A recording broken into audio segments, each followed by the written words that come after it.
صلی اللہ تعالی علیہ وسلم نے ارشاد فرمایا کہ جو اللہ کے رستے میں شہید ہو گیا، یہ سنن نسائی میں موجود ہے، اسے عذاب قبر نہیں ہوگا، بلکہ ایک حدیث میں تو فرمایا حساب کتاب ہی نہیں ہوگا، اللہ بغیر سوال جواب کے جنت عطا فرما دے۔ کچھ لوگوں کو لوگوں کی بخشش پہ بھی مسئلہ ہی بنتا ہے کہ کوئی بخشا نہ جائے۔ اور ایک صاحب کہہ رہے تھے جی یہ کیا معاملہ ہے کہ جمعے کو بندہ مر گیا یا فلانا ہو گیا تو اس سے حساب کتاب نہیں ہوگا، اتنے بڑے جرم لوگوں نے کی، اتنے پاپ، اور جمعے کو مر گیا تو بخشا جائے گا۔ تو میں نے کہا جرموں کا بھی اسے حساب اللہ لے لے گا، لیکن میاں حساب کتاب کی ڈیوٹی نہ اللہ کی ہے تو بہتر یہ ہے کہ اسی کے ہاتھ میں رہے، تو نہ اپنے ہاتھ میں لینے کی کوشش کر۔ سنن ترمذی کی حدیث۔ ہمیں پتہ نہیں کیا مصیبت ہے، ہمیں پتہ نہیں کیا مسئلہ ہے۔ ایک جنازے سے میں نکلا، آپ یقین کریں کبھی کبھی کلیجہ پھٹ جاتا ہے۔ میں ایک جنازے سے نکلا تو میرے ساتھ ایک بندہ جنازہ پڑھ کے نکلا تو کہنے لگا جی پیر صاحب دیکھیں آج کتنی دنیا آئی ہے، حالانکہ یہ بندہ اس طرح کا تھا، اس طرح کا تھا، اس طرح کا تھا۔ میں نے اسے کہا یار تجھے تو فکر ہی لگ گئی ہے کہیں جنت میں چلا ہی نہ جائے، تو اس طرح کرنا جنت کے دروازے کے سامنے کھڑے ہو جانا ڈنڈا لے کے کہ میں نے نہیں جانے دینا۔ شرم آنی چاہیے ہمیں۔ اللہ فرماتے ہیں جنت اتنی چوڑی ہے جتنے زمین و آسمان ہے، اس کی چوڑائی زمین اور آسمان کے برابر ہے، تو ہم تو اپنے علاوہ کسی کو جانے نہیں دینا چاہتے جنت میں۔ وہ بس کریں، جنت خدا کا فضل ہے، اور اللہ فرماتے ہیں میرا فضل میں جسے چاہتا ہوں عطا کرتا ہوں۔ یہ سنن ترمذی کی حدیث، اور اس کے راوی حضرت عبداللہ ابن عمر رضی اللہ تعالیٰ عنہ،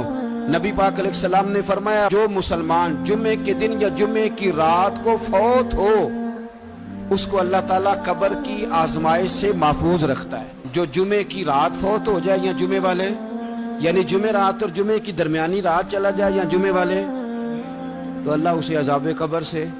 تو میرے عزیز جو بندہ شہید ہو اس سے عذاب قبر نہیں ہوتا،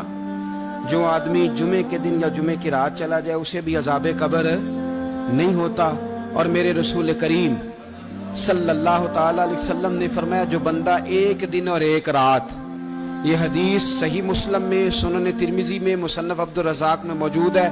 ایک دن اور ایک رات اللہ کی رضا کے لیے اسلامی سرحد پہ پہرا دے۔ میں اور آپ سوئے ہوئے ہیں، لیکن وہ لوگ جو فوجی بارڈروں پہ کھڑے ہیں، دیکھو مدینے والے محبوب کس کس پہ کرم فرماتے ہیں۔ ساری عمر نہیں، 24-25 سال کی سروس نہیں، فرمایا ایک دن اور ایک رات اللہ کی رضا کے لیے جو اسلامی سرحد پر پہرا دے، مسلمانوں کو کافروں سے بچائے، رب اسے عذاب قبر نہیں دے گا، اسے اللہ تعالیٰ اپنے فضل سے معاف فرما دے گا۔ ایک رات اور ایک، آپ کیا سمجھتے ہیں کہ ان فوجیوں کی کوئی چھوٹی شان ہے،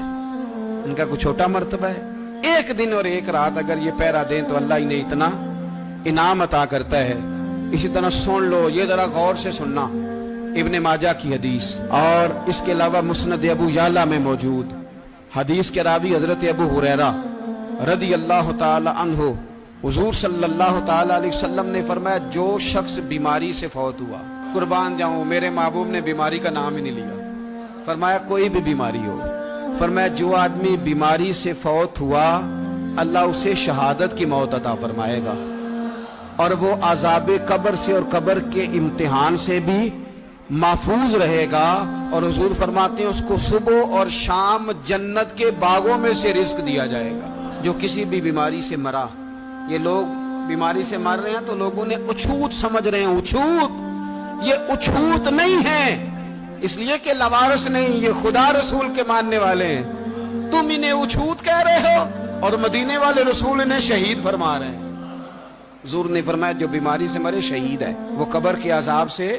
محفوظ رہے گا اور جنت کے باغوں میں سے اللہ رزق دے گا۔ لوگ کہتے ہیں دیکھو جی بڑا تانگ ہو کے دنیا سے گیا ہے، تو اس بندے کو بھی عذاب قبر نہیں ہوتا۔ اسی طرح جو بندہ سورہ ملک پڑھتا ہے، سنن ترمذی میں حضرت ابن عباس سے روایت ہے کہ حضور صلی اللہ علیہ وسلم کے ایک صحابی نے ایک جگہ خیمہ لگایا تو وہاں سورہ ملک پڑھنے کی آواز آتی، کوئی بندہ پڑھنے والا نظر نہیں آتا تھا۔ جب حضور کی بارگاہ میں عرض کیا تو فرمایا وہاں قبر تھی، اور قبر کے اندر بیٹھ کے میرا صحابی سورہ ملک کی تلاوت کر رہا تھا۔ اگر ہمیں خسرہ نمبر یاد ہو جاتا ہے نا اپنی جگہ کا، اور ہمیں پتہ ہوتا ہے کہ میرے والا حصہ کتنے کروڑ کا ہے، اگر ساری کہانیاں ہمیں یاد ہوتی ہیں تو سورہ ملک بھی ہمیں یاد ہو سکتی ہے۔ موبائل پہ اس کو ریکارڈ کر لیں، پھر اس کو سنیں کبھی بھی سورہ ملک میں۔ اور ہمارے سلسلہ عالیہ میں تو سورہ ملک وظیفہ ہے، ہمارے الوظیفۃ الکریمہ میں اعلیٰ حضرت نے لکھا ہے کہ رات کو سورہ ملک اور سورہ یاسین کے بغیر سونا نہیں۔ سورہ ملک اتنی شاندار صورت ہے کہ نبی پاک صلی اللہ علیہ وسلم نے فرمایا یہ قیامت کے دن اللہ کی بارگاہ میں ناز سے جھگڑا کرے گی اور کہے گی اے اللہ یا تو میرے پڑھنے والے کو جنت عطا فرما یا مجھے قرآن پاک سے علیحدہ کر دے. تو رب کریم پھر اپنے فضل سے پڑھنے والے کو جنت عطا کرے گا.